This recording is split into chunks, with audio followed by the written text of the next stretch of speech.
Hello বন্ধুরা, এই পতনের সময় আপনারা ভেল এবং হ্যালের শেয়ারটি এবং বেল ভারত ইলেকট্রনিক্স এই শেয়ার তিনটি বাই করতে পারেন। এই তিনটি শেয়ার কিন্তু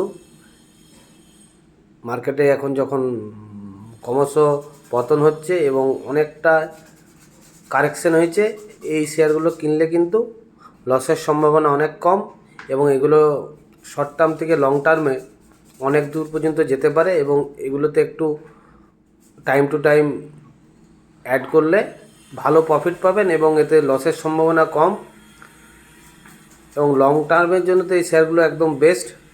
তাই এখন এই তিনটে শেয়ার ভেল, বেল আর হ্যাল কিন্তু টার্গেট করতে পারেন।